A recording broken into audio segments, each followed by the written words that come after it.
쪽지 한 장이 내 손에 쥐어졌다. 며느리가 당신을 버릴 겁니다. 태국 방콕 공항 화장실에서 낯선 한국 남자가 건넨 경고였다. 심장이 멈추는 줄 알았다. 그리고 며느리 가방에서 발견한 수첩. 거기엔 이렇게 적혀 있었다. 파타야 시장에서 잃어버리기. 7년 실종은 사망 처리. 재산 상속 가능. 내 아들이 내가 낳고 키운 그 아이가 나를 죽이려 했다. 평생 모은 재산 때문에 65해를 살아오며 이런 배신은 처음이었다. 가족이라는 이름으로 포장된 살인 계획 앞에서 나는 선택해야 했다. 도망칠 것인가 아니면 죽을 것인가. 그날 나는 깨달았다. 가족이란 이름으로 포장된 배신 앞에서 더 이상 참고 견디는 어머니가 아니라 나 자신을 지켜야 한다는 것을. 피보다 진한 건 물이 아니라 스스로를 지켜내려는 의지였다. 그리고 그 의지만이 나를 살렸다. 이 이야기가 마음에 와닿으신다면 구독과 좋아요 부탁드립니다. 제 이름은 한정희, 올해 65입니다. 부산 해운대에 작은 빌딩 2채를 갖고 있습니다. 남편이 세상을 떠난 후 15년 혼자 힘으로 지켜온 재산이에요. 임대료 받아 살기엔 넉넉하고 외롭긴 하지만 나름 편안한 나날들이었죠. 아들 진우는 38, 서울에서 사업을 한다고 했는데 연락은 점점 뜸해졌어요. 명절에만 얼굴을 비추고 전화도 한 달에 한 번 할까 말까. 그나마도 급한 용건이 있을 때뿐이었죠. 며느리 현아는 더 멀었어요. 결혼식 날 웃던 얼굴이 마지막 기억일 정도로 제게는 거의 타인이나 다름없었습니다. 명절 때 와도 눈도 제대로 마주치지 않았거든요. 그저 시어머니가 불편한 존재였던 거겠죠. 그래도 괜찮았어요. 저도 며느리에게 기대하지 않았으니까요. 세상이 변했잖아요. 요즘은 다들 그렇게 산다고 하더라고요. 그런데 어느 봄날이었어요. 초인종이 울렸습니다. 오후 2시쯤이었을 거예요. 텔레비전에서 드라마를 보다가 깜짝 놀랐죠. 누가 오겠어요. 가사 도우미는 금요일에만 오는데 모니터를 보니 아들이었어요. 그것도 현아랑 함께. 문을 열자 진우는 손에 과일 바구니를 들고 있었고 현아는 꽃다발을 안고 있었어요. 둘 다 환하게 웃고 있었죠. 어머니, 오랜만이에요. 건강하세요. 진우의 목소리가 평소보다 밝았어요. 너무 밝아서 오히려 이상했죠. 갑자기 웬일이니? 그냥 어머니 얼굴 보고 싶어서요. 이것 좀 드세요. 과일 바구니를 건네는데 눈이 마주쳤어요. 순간 뭔가 어색한 기운이 느껴졌지만 그냥 제 착각이라고 생각했어요. 거실로 안내하고 차를 내왔죠. 셋이 마주 앉았는데 분위기가 묘했어요. 진우와 현아가 자꾸 눈짓을 주고받는 게 보였거든요. 어머니, 사실 오늘 드릴 말씀이 있어서 왔어요. 진우가 입을 열었어요. 태국 여행 한번 다녀오세요. 현아랑 단둘이요. 차를 마시던 손이 멈췄어요. 태국, 며느리랑 단둘이. 네, 어머니 평생 해외여행 한번 제대로 못 가보셨잖아요. 제가 다 준비했어요. 비행기표, 호텔, 관광 코스까지. 현아가 거들었어요. 어머님, 저도 어머님과 더 가까워지고 싶었어요. 이번 기회에 많이 얘기 나눠요. 태국 음식도 맛있고 온천도 가고요. 이상했어요. 뭔가 석연치 않았죠. 평소 눈도 마주치지 않던 며느리가 갑자기 친절을 베풀다니. 게다가 태국 여행이라니. 왜 하필 저랑 며느리 둘이서만 가야 하는 거죠? 진우야, 너도 같이 가면 안 되니? 저는 일이 너무 바빠서요. 게다가 어머니랑 현아가 좀 더 가까워지면 좋겠어서요. 진우의 눈빛이 간절했어요. 마치 꼭 가야 한다는 듯이. 그 순간 불길한 예감이 스쳤지만 곧 사라졌어요. 설마 내 아들이 나한테 무슨 짓을 하겠어요. 그래, 그럼 다녀올까. 그렇게 나는 덫에 걸렸습니다. 출발 전날 밤 잠이 오지 않았어요. 침대에 누워 천장을 바라보는데 왠지 가슴이 답답했죠. 남편 사진을 꺼내봤어요. 액자 속에서 그는 여전히 따뜻하게 웃고 있었어요. 여보, 이 여행 괜찮을까요? 왜 이렇게 불안하지? 물론 대답은 없었어요. 그래도 말을 걸면 조금 마음이 편해지곤 했거든요. 다음 날 아침 일찍 현아가 차를 가지고 왔어요. 평소와 달리 화장도 진하게 하고 옷도 신경 써서 입었더라고요. 어머님, 짐 제가 들게요. 캐리어 무겁죠? 괜찮아. 내가 들 수 있어. 아니에요. 제가 할게요. 여권이랑 중요한 서류도 제 가방에 넣어 드릴게요. 안전하게 보관할게요. 그건 내가 가지고 있을게. 순간 현아의 얼굴이 굳었어요. 눈빛이 차갑게 변했다가 이내 미소로 돌아왔죠. 아, 네, 어머님이 편하신 대로 하세요. 공항까지 가는 내내 현아는 태국 여행 이야기를 쉼없이 했어요. 방콕에서 이틀 묵고 파타야로 이동해서 이틀 더 있을 거예요. 파타야 해변이 정말 아름답다더라고요. 어머님 좋아하실 거예요. 목소리가 너무 밝았어요. 마치 무대 위에서 대사를 외우는 배우 같았죠. 인천공항에 도착했어요. 출국 수속을 마치고 게이트로 향했는데 현아가 계속 핸드폰을 만지작거렸어요. 누군가에게 문자를 보내는 것 같았는데 화면이 제게 보이지 않게 각도를 돌리더라고요. 비행기에 올랐어요. 창가 자리에 제가 앉고 통로 쪽에 현아가 앉았어요.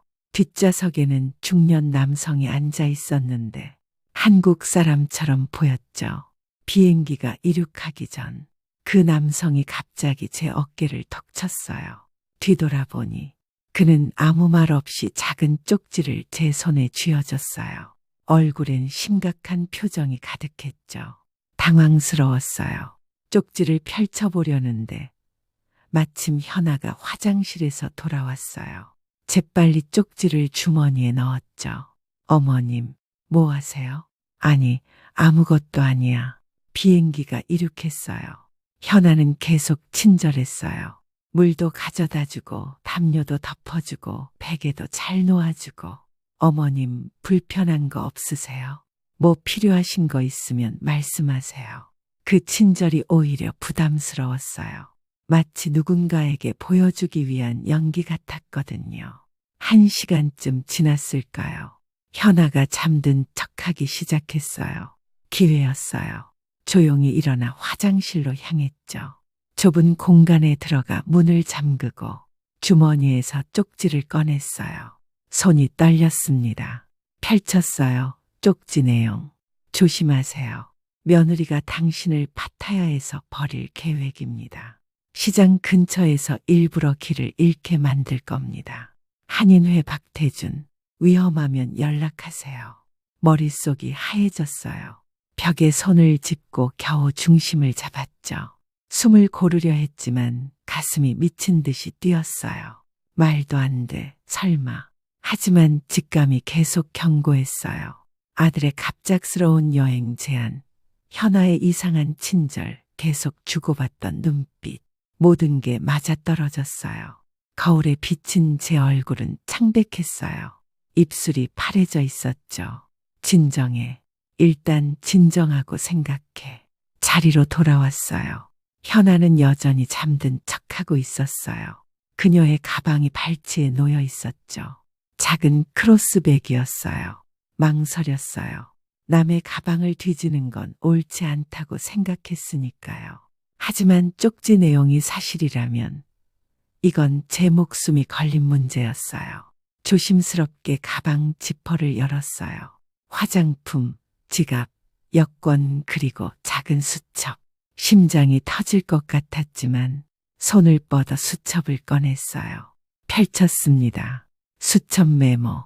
3월 15일 출발 파타야 3일째.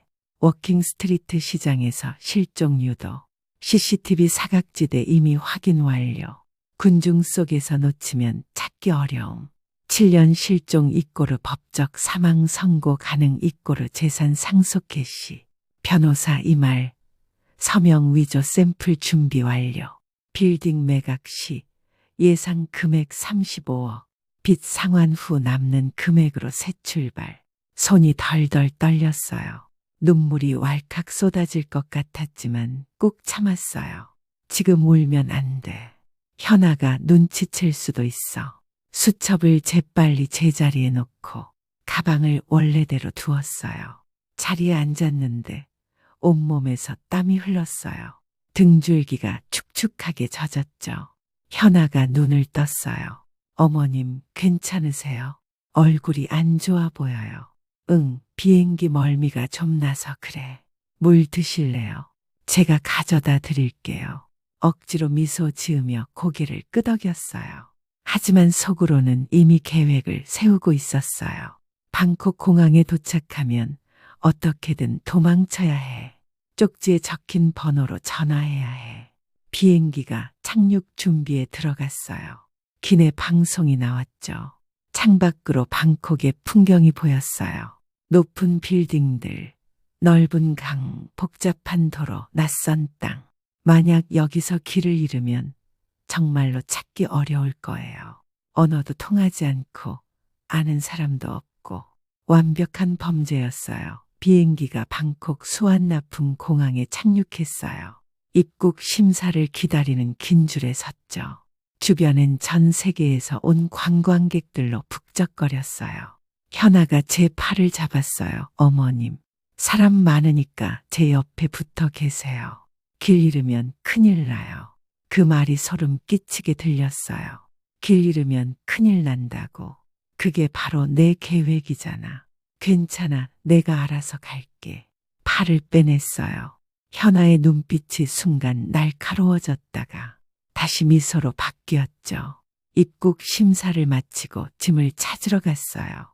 컨베이어 벨트가 돌아가고 사람들이 저마다 짐을 찾고 있었어요. 어머님, 화장실 다녀올게요. 여기서 짐 찾고 계세요. 금방 올게요. 현아가 가방을 제게 맡기고 화장실로 갔어요. 기회였어요.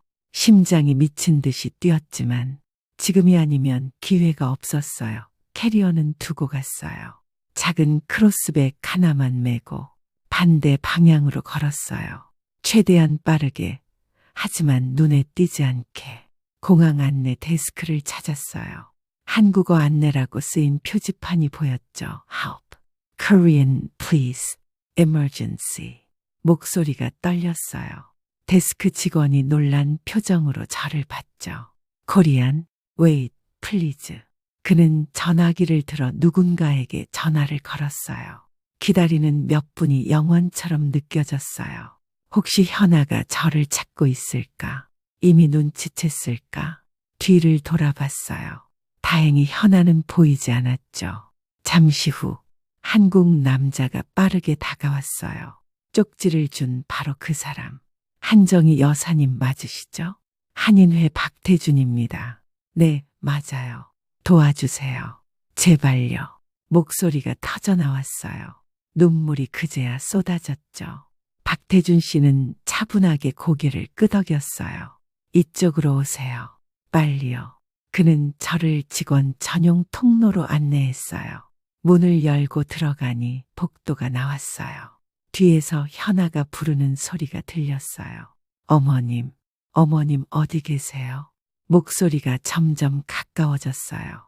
박태준 씨가 속도를 높였죠. 거의 다 왔어요. 조금만 더요. 작은 사무실에 들어갔어요. 문을 닫자 바깥 소음이 차단됐죠. 다리에 힘이 풀려 의자에 주저앉았어요. 물 드세요. 박태준 씨가 생수병을 건넸어요. 손이 떨려 제대로 잡지도 못했죠. 괜찮으세요? 천천히 심호흡하세요. 한참을 그렇게 앉아 있었어요. 숨을 고르고 마음을 진정시켰죠. 감사합니다. 정말 어떻게 알고 도와주신 거예요? 박태준 씨가 의자에 앉으며 말했어요. 비행기에서 며느리분 통화 소리를 우연히 들었어요. 화장실 근처 좌석이었는데 목소리가 꽤 컸거든요. 파타야에서 시어머니를 잃어버린다. 7년 실종이면 재산 상속 가능하다. 이런 내용이었어요. 처음엔 제가 잘못 들은 줄 알았어요. 요즘 누가 그런 짓을 하겠어요. 그런데 통화가 끝나고 며느리분이 옆에 앉은 분, 아마 여사님이시겠죠. 그쪽을 보는 눈빛이 너무 차가웠어요. 그래서 확신했죠. 말을 듣는 동안 가슴이 찢어지는 것 같았어요. 내 며느리가, 내 아들이 나를 그렇게 버리려 했다니. 제 아들도 같이 계획한 거예요. 수첩에서 봤어요. 빚이 많대요. 35억이나 되는 제 빌딩을 팔아서 말을 잇지 못했어요. 눈물이 다시 쏟아졌죠. 박태준 씨가 조용히 기다려줬어요. 그는 티슈 박스를 제 앞에 놓았어요. 한참을 울었어요. 평생을 아들을 위해 살았는데 그 아들이 절 버리려 했다니. 여사님, 지금 한국으로 돌아가시는 게 좋겠어요. 며느리분이 공항 경찰에 실종 신고를 할 겁니다. 그럼 복잡해져요. 돌아갈 수 있을까요? 오늘 밤 비행기표를 구할 수 있어요. 다른 항공사로요. 며느리분은 원래 예약한 항공사 카운터만 지킬 테니까요. 정말 감사합니다. 어떻게 보답해야 할지. 괜찮습니다. 제가 한인회에서 자원봉사를 하는 이유가 바로 이런 일 때문이에요. 해외에서 어려움을 겪는 동포들을 돕는 거죠. 박태준 씨는 컴퓨터를 켜서 항공편을 검색했어요. 오늘 밤 11시 타이항공편이 있네요. 좌석도 남아있고요. 제가 예약해 드릴게요. 네, 부탁드려요. 그리고 여사님, 한국에 도착하시면 바로 변호사를 만나세요. 재산 보호 조치를 취해야 해요. 알겠어요.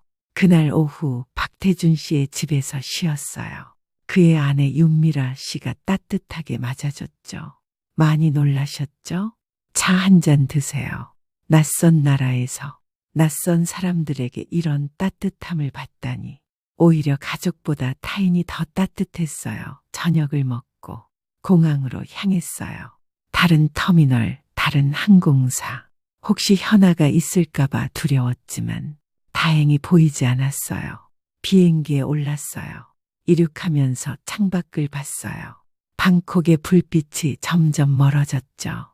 단 하루 만에 이 모든 일이 벌어졌어요. 아침엔 설레는 마음으로 태국에 왔는데 밤에는 목숨을 걸고 도망치고 있었어요. 눈을 감았어요. 눈물이 또 흘렀죠. 인천공항에 도착한 건 다음날 새벽 6시였어요. 변호사 박 선생에게 미리 연락해뒀죠. 그는 다른 출구에서 기다리고 있었어요. 여사님, 무사하셔서 다행입니다. 박 변호사님, 차에 올랐어요. 공항을 빠져나오면서 박 변호사가 말했어요. 여사님, 큰일 날 뻔했습니다. 진우 씨가 사흘 전에 제 사무실에 왔었어요. 무슨 일로요? 빌딩 매각 건으로요. 여사님 명의로 된 위임장을 가져왔더군요. 서명도 되어 있었고요. 가슴이 철렁 내려앉았어요. 그 서명 제가 한 게 아니에요. 알고 있습니다. 그래서 거래를 중단시켰어요. 서명이 이상해 보였거든요. 필체가 평소와 달랐어요. 그래서 어떻게 됐어요? 진우 씨한테 직접 여사님 확인을 받아야 한다고 했죠. 그랬더니 급하게 나가더군요. 그리고 여사님 연락이 안 돼서 경찰에 문의했어요. 실종 신고가 들어와 있더라고요. 실종 신고요? 네. 진우 씨가 어머니가 태국에서 실종됐다고 신고했어요. 그래서 저는 뭔가 이상하다고 판단했죠. 박 변호사는 서류 가방을 열었어요. 여사님 재산 전부 동결시켰습니다. 은행 계좌, 부동산, 주식 전부요. 진우 씨나 며느리가 어떤 방법으로도 접근할 수 없게 만들었어요. 안도의 한숨이 나왔어요. 정말 감사합니다. 그리고 새 유언장을 작성하셔야 할 것 같아요. 유언장이요? 네, 만약을 대비해서요. 고개를 끄덕였어요. 아들에게는 한 푼도 주고 싶지 않아요. 박 변호사의 사무실에 도착해서 서류를 검토했어요. 유언장에는 이렇게 적었어요. 모든 재산을 사회복지재단에 기부한다. 특히 자녀에게 버림받은 노인들을 위한 시설에 서명하면서 눈물이 났어요. 내가 평생 모은 재산을 내 아들에게 주지 못하고 남에게 준다니. 하지만 이게 맞는 거예요. 나를 죽이려 한 사람에게 줄 순 없으니까요. 집으로 돌아왔어요. 현관문을 열자 진우가 거실에 앉아 있었어요. 어머니, 어디 계셨던 거예요? 그의 얼굴엔 당황과 분노가 섞여 있었어요. 내가 날 버리려 했다는 거 다 알고 있어. 진우의 얼굴이 순간 창백해졌어요. 어머니, 무슨 말씀을? 수첩에 적힌 계획 다 봤어. 파타야에서 날 잃어버리고 7년 실종으로 사망 처리하고 내 재산 빼돌리려 했지. 현아가 안방에서 나왔어요. 눈이 퉁퉁 부어 있었죠.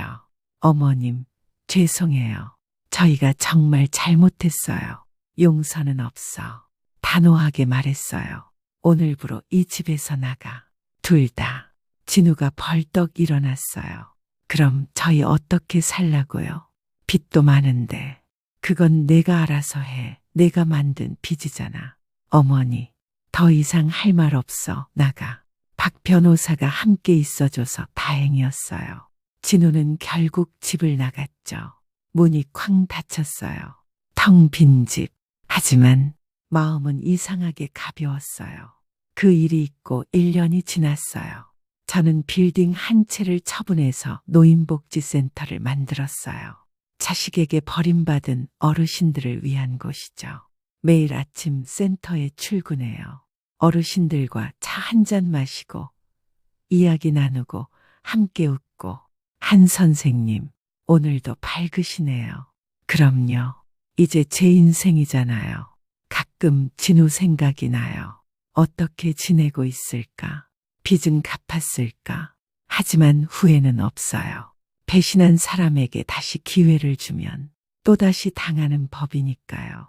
창밖으로 햇살이 들어와요. 따뜻한 봄날이에요. 복지센터 마당에 심은 장미가 활짝 피었어요. 붉은 꽃잎이 바람에 살랑거려요. 저는 이제 압니다. 가족이란 이름에 속지 말아야 한다는 것을. 가장 소중한 사람은 바로 나 자신이라는 것을. 65. 이제부터 시작입니다. 센터 어르신 한 분이 제 손을 잡으며 말씀하셨어요. 선생님 덕분에 저도 용기가 났어요. 아들한테 당한 일 있지만 이제 혼자서도 잘 살 수 있을 것 같아요. 그 말을 들으니 가슴이 뭉클했어요. 내 아픔이 누군가에게는 위로가 되고 용기가 되는구나. 그렇게 생각하니 그 끔찍했던 일도 의미가 있었던 것 같았어요. 저녁이 되면 혼자 차를 마시며 창밖을 봐요. 부산 앞바다가 보이는 이 집에서 이제 저는 자유롭게 살아요. 누구의 어머니도 누구의 며느리도 아닌 한정이로서. 그리고 매일 밤 잠들기 전 스스로에게 말해요. 잘했어, 정희야. 너는 옳은 선택을 했어. 그 말이 저를 편안하게 잠들게 해줍니다.